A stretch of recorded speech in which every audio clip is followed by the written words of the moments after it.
I grew up reading comic books, and most of the heroes that I was really into were mostly men, you know, like Spider-Man, Batman, you know, just stuff like that. And there was really no actual woman, except for Wonder Woman, that I could really, you know, kind of relate to. It all has to do with the strength. And I really wanted to make a character out of my mother, because I kind of, you know, I see her as a superhero, especially with most of the stuff that she's been through. Jolene Yazzie is Navajo from Lupton, Arizona. As a graphic designer, her art is powerful. It expresses outrage at unjust situations. Her images reflect women as warriors, ready to defend and protect. All expressions of her own concern for women everywhere who've been mistreated. Domestic violence was pretty much a major part of when I was growing up too. My mom used to work for a battered family services in Gallup, and she would go to different schools to talk about domestic violence and to talk about, you know, date rape and stuff like that, especially to like young girls. Like Jolene, Tlingit artist Tommy Joseph of Sitka, Alaska, creates art that tells stories, art that heals. With the help of the children in his community, he made a pole for the Sitka Family Justice Center. It symbolizes peace. The rainbow on the pole, the idea for that came from grade school kids. We put suggestion boxes in our local grade schools, and they were presented the question, what does peace mean to you? Because that's what this pole was portraying, peace and harmony in the home. As he carves, Tommy often finds himself explaining some basic misconceptions about totem poles.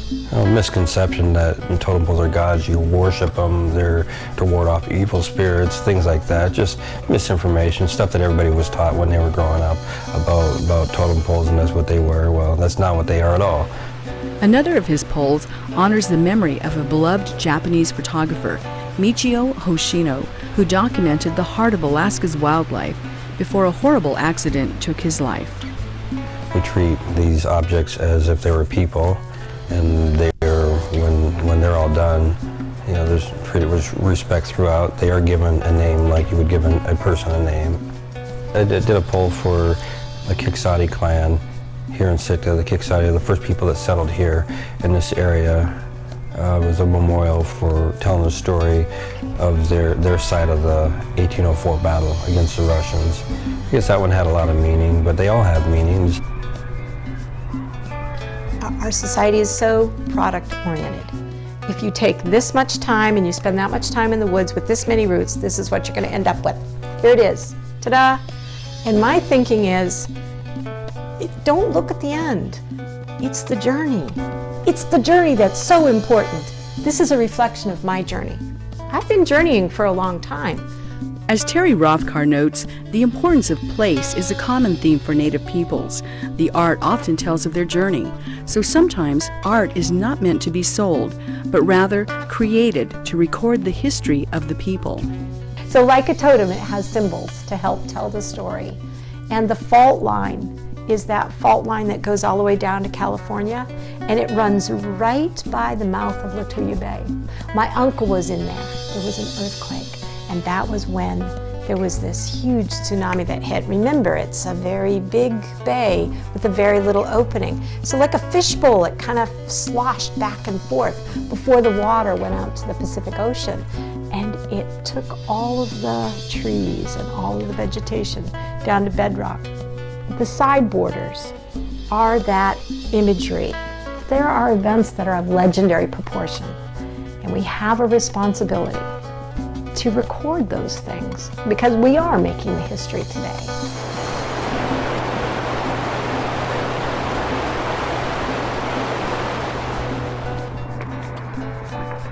I was in the south of France working in 1987, and I had these visions of my ancestors calling me back home, that I was done out there. I had had my fun, my education, my fun.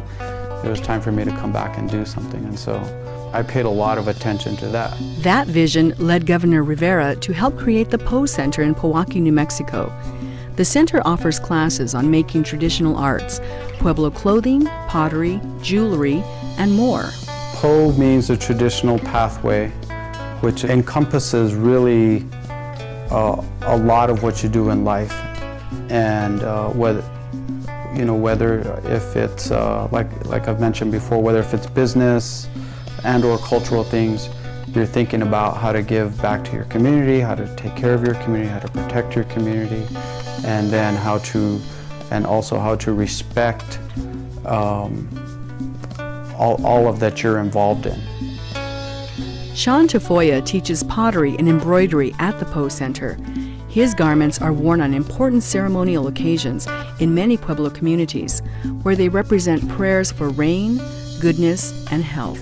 We ask for everything for everybody so that everybody will be okay, that everybody will have long lives, and it's not just for us, it's for everybody. It's for the world.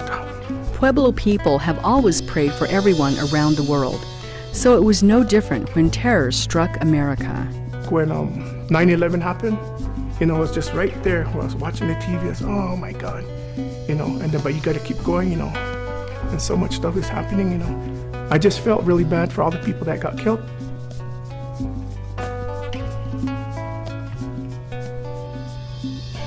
Sean's tribute to the 9/11 victims is part of the Poe collection, reminding folks that we're all Americans.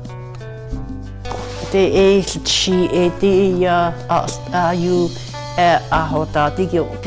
was thinking more along the lines of evening, dusk, just at that point where it's starting to get dark and you're starting to see shadows and you can't kind of make out what's ahead of you or around you.